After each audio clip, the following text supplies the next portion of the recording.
test is in 4-part, Part 1, Part 2, Part 3, and Part 4. Now look at Part 1. Part 1. Ielts practice. Questions 1 to 8. You will hear an extract from a talk about the Scottish Highlands. You should answer the questions as you listen because you will not hear the recording a second time. Listen carefully and answer questions 1 to 8.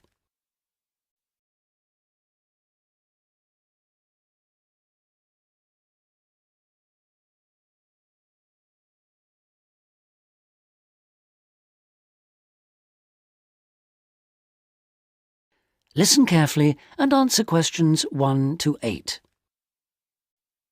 Today I have with me Moira Mackenzie, the author of several books in a well-known series of travel guides, and she'll be talking about what is probably the most fascinating wildlife area in Europe, the Scottish Highlands. Moira. Yes, that's right, and it's a wonderful place to visit with lots to do in an area that makes up over half of Scotland. Including the 790 islands that lie scattered around the coast, it covers 39,000 square kilometres. Getting there is easy. From here in Glasgow, a good starting point is Fort William on the west coast, with regular bus and rail services linking the two. I'd recommend the train, which takes 4 hours to get there. Alternatively, you can take the Highland Line, which takes the more easterly route up to Inverness. That, in fact, is a bit quicker, taking around 3.5 hours to cover the 280 kilometres from here. There are also two main options by road. You can take either the A9 up through Stirling and Perth and then on to Inverness, or else on the west there's the A82 which runs up to Fort William and then, if you want, on to Inverness. Now, a lot of people associate the Highlands with bitterly cold weather, but in fact the region has a generally mild climate as a result of being surrounded on 3 sides by sea, particularly the warm waters of the Atlantic.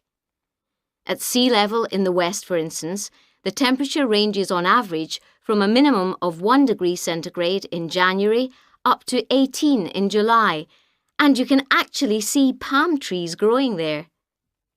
Obviously, though, the temperatures will be lower inland and on higher ground.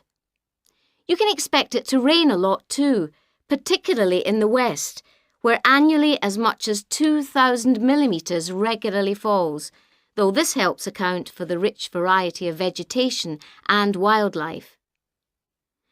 When you get there, you'll find there are plenty of reasonably priced places to stay. In Fort William, for instance, you can find a room for the night in a small hotel or a bed and breakfast for just £25, or for £28 to £30 in Inverness. It's probably a good idea to book ahead though, especially in the summer months. With all the leisure, sports and cultural activities on offer, the towns are becoming increasingly popular with visitors.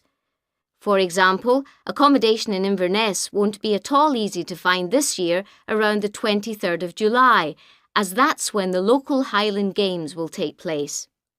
So, if your aim is to see the countryside, it may be best to stay in a small village.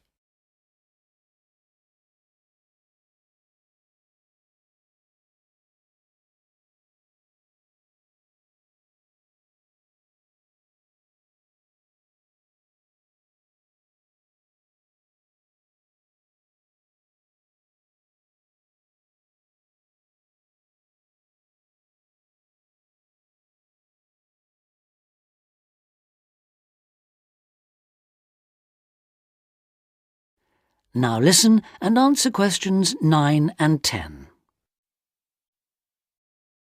As I mentioned, there's a huge range of wildlife in the Highlands, but for those visiting the area, there are some basic ground rules that are essential if we are to protect it. Firstly, you should make every effort not to disturb birds and animals, and one way of doing this is to blend in with your surroundings. For instance, by avoiding brightly coloured garments, such as orange anoraks. To see wildlife clearly, it's best to use binoculars, keeping your distance. This is particularly important during the breeding season. Wherever possible, use a hide so that they are less likely to detect your presence. Surprising though it may seem, visitors are advised to use their cars where no purpose-built hides are available, as people are apparently less likely to startle animals if they stay inside their vehicles. You may even find that creatures come up close to where you're parked, in which case, wait until they've gone before you move off. It should really go without saying that it's essential to be as quiet as possible, though sadly some people need reminding of this. Oh, and one other thing. Wild animals and pets don't mix, so please leave your dog at home or at least somewhere he or she can't chase the wildlife or damage their habitat. That is the end of part 1. You now have half a minute to check your answers.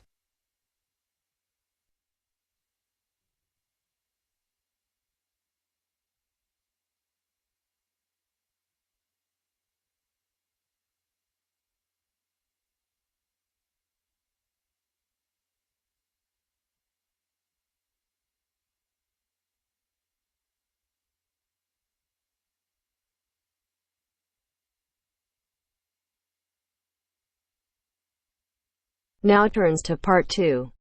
Part 2. You will hear a talk on New Zealand radio about an art sale which is being held to raise money for charity. First, you have some time to look at questions 11 to 13.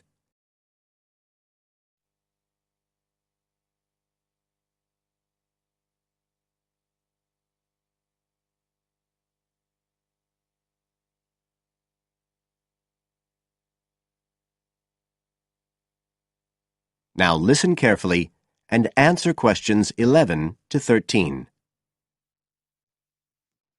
One of the most anticipated art events in Christchurch is the charity art sale organised this year by Neil Curtis. Neil, tell us all about it. Well, Diane, this looks like being the biggest art sale yet. And the best thing about it is that the money raised will all go to charity. So what you probably want to know first is where it is. Well, the pictures will be on view all this week, most of them at the Star Gallery in the shopping mall. But we have so many pictures this year that we're also showing some in the cafe next door. So do drop in and see them any day between 9 and 5. Now, if you're interested in buying rather than just looking, and we hope a lot of you will be, the actual sale will take place on Thursday evening, with sales starting at 7:30. Refreshments will be available before the sale, starting at 6:30. We've got about 50 works by local artists showing a huge range of styles and media, and in a minute I'll tell you about some of them. You're probably also interested in what's going to happen to your money once you've handed it over. Well, all proceeds will go to support children who are disabled, both here in New Zealand and also in other countries. So you can find an original painting, support local talent, and help these children all at the same time. Before you hear the rest of the talk, you have some time to look at questions 14 to 20.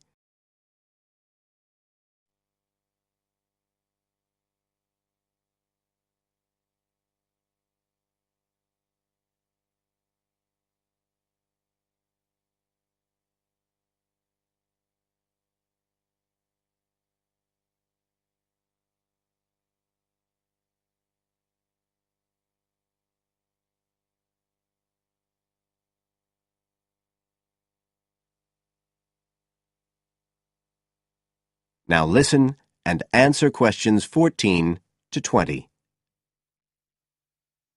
Now, let me tell you a bit about some of the artists who have kindly agreed to donate their pictures to the charity art sale.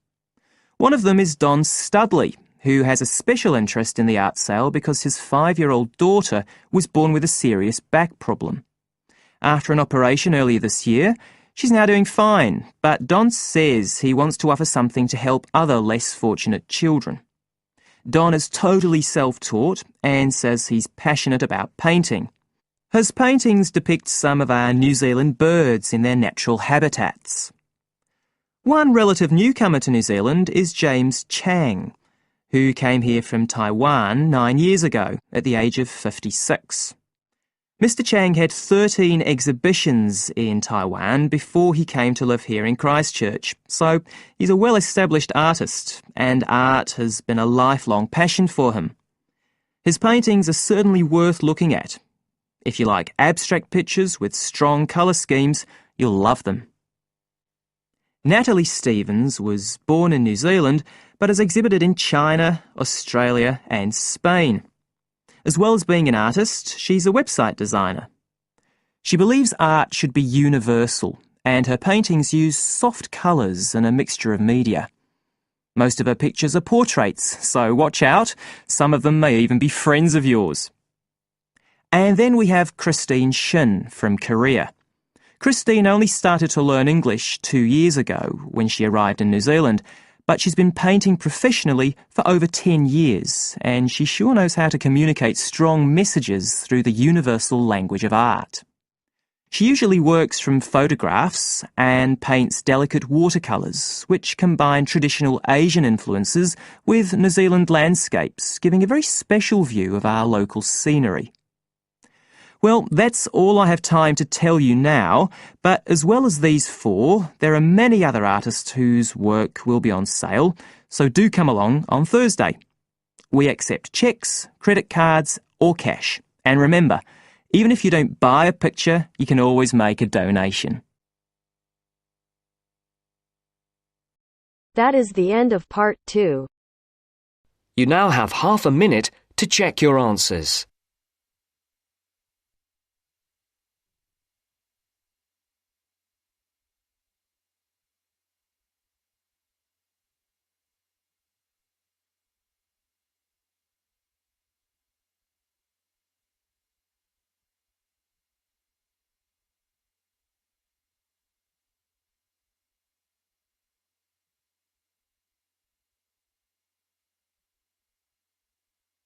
Now turns to part 3.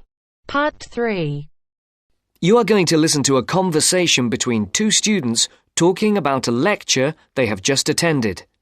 First, look at questions 21 to 24.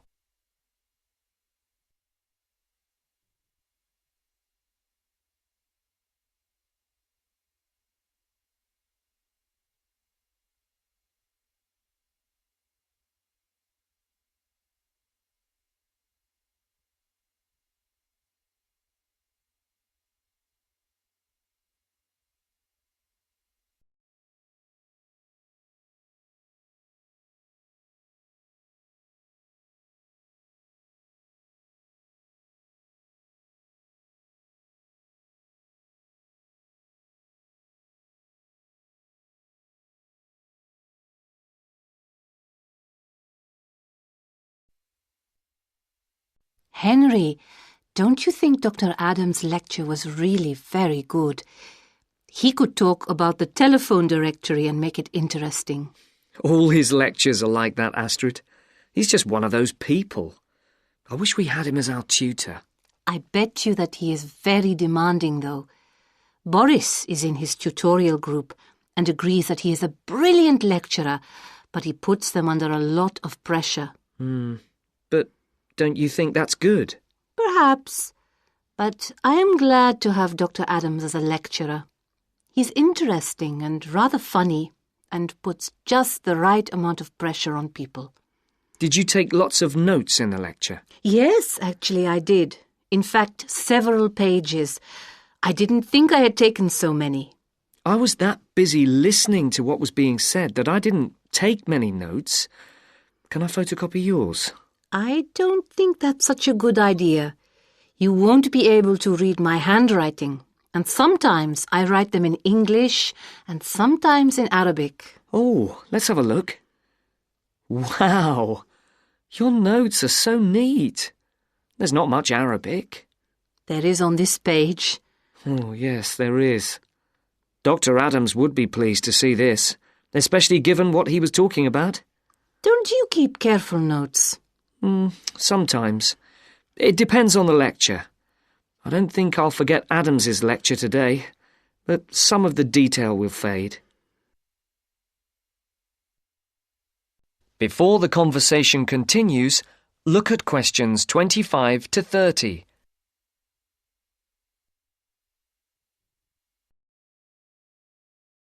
I type up everything afterwards so you can have a copy then and you can fill in anything I have missed. I'm not so good on the broader concepts. I'm better when it comes to detail. Just what Adams was talking about. Well, I am definitely a detail person. I need to have everything written down before I can get the concepts clear in my head. And I am the complete opposite. I find all the detail clutters up my mind and I get very frustrated, which was just what he was on about. He mentioned a book he'd written. He mentioned several. The one on space and the individual? Yes, called My Space. It's on the book list. So it is. I think I'll get that out of the library or get my own copy. Did you get what he said about spatial awareness? I didn't really. Yes, it was fascinating. I can't be as eloquent as Adams was, but I know several people who are frighteningly intelligent, but they have difficulty reading simple directions, even when getting to places that they know very well. I find that difficult to understand. Everyone learns the way to walk to the shops and things like that. You mean just the way people learn spelling? You know, people misspell words, make mistakes in countless areas of their lives, and going in the right direction is just the same. Remember what Adams said about the number of people who cannot tell left from right, north from south, and so on? Do you know which way is north? It's, that way. You see? I couldn't have told you that. Really? I haven't a clue which way is which. That's why I'm always getting lost when I go out on my bike, and put me in a completely new place and I am totally lost. What about maps? I'm hopeless at reading them. But then you're brilliant at writing essays and getting all the ideas down in the right order, and I don't know where to start. Again, just what Adams was talking about. What we need to do is combine our skills. You teach me to cope with detail, and I'll teach you how to string concepts together. Okay, we can do that. Which way is the library? It's... you're making fun of me.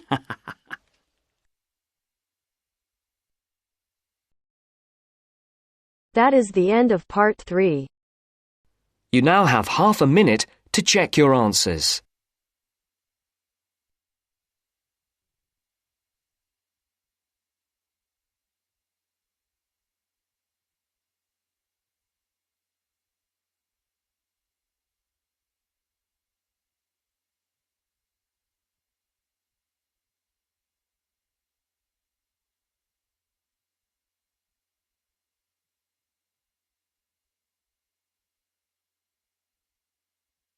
Now turns to part 4. Part 4. You are going to hear a talk about the English policeman. As you listen, complete the notes below. First, you have some time to look at questions 31 to 40.